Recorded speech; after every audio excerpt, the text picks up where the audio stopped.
Hi friends, ఎలా ఉన్నారు? నేను మీ విశ్వనాథ్ సార్ని. ఇవాళ ఒక అద్భుతమైన కాన్సెప్ట్తో మీ ముందుకు వచ్చాను. చాలామంది ఈ మధ్య యాప్లు ఏం చేస్తారంటే అన్ని సబ్జెక్టులు కలిపి 400కు 500కు అమ్ముతారు. ఈవెన్ ఏ కోర్సులు అయినా సరే అన్నీ కలిపి అమ్ముతారు.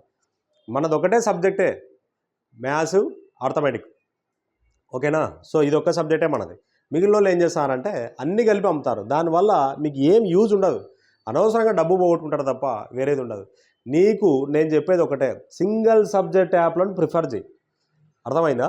సో ఎక్కువ ఫీజు ఉందంటే ఓకేనా, ఇప్పుడు నేను ఎందుకు పెట్టాను, నేను ఫీజు ఎందుకు పెట్టానంటే గ్రాండ్ టెస్ట్లు పెట్టాను. గ్రాండ్ టెస్ట్లో యొక్క ఖర్చు ఎక్కువ వస్తుంది కాబట్టి వాటిని నా గురించి వదిలేసాయి.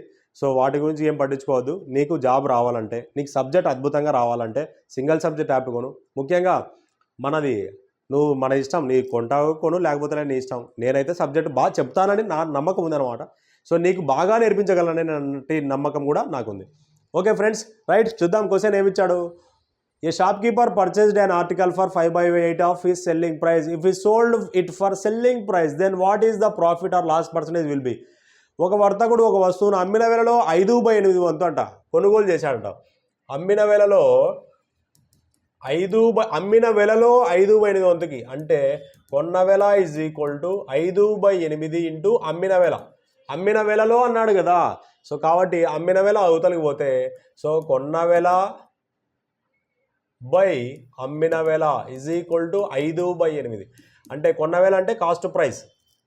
సో అప్పుడు ఇదేమవుతుంది? కొన్న వేల ఈజ్ టు అమ్మిన వేల, కాస్ట్ ప్రైజ్ సెల్లింగ్ ప్రైజ్ అనమాట. కాస్ట్ ప్రైజ్ ఎంత? కొన్న వేల ఎంత? 5, అమ్మిన వేల ఎంత? 8. సో మరి ఇప్పుడు లాభ శాతం లేదా నష్ట శాతం ఎంత అన్నాడు? ఇప్పుడు క్లియర్గా ఒకవేళ అమ్మిన వేలకే అమ్ముతే అంటున్నాడు, మిమ్మల్ని కన్ఫ్యూజ్ చేసేకే ఈ స్టోరీ. సో అమ్మిన వేలకే అమ్ముతే అంటున్నాడు, అదేం లే. 5 భాగాలు కొన్నాడు, 5 రూపాయలు కొన్నాడు, 8 రూపాయలకి అమ్మాడు. ఎంత లాభం? 3 భాగాలు. సో 3/5. సో లాభ శాతం సూత్రం ఏంటి? సో లాభము బై కొన్న వేల ఇంటూ 100. 5 ఒకట్ల 5 20ల 3 ఇంటూ 20 ఎంత? 60% లాభం వచ్చింది. సో క్లియర్గా దిస్ ఈజ్ అవర్ ఆన్సర్. ఓకేనా? సో ఇలా చేయాలన్నమాట. ఓకేనా?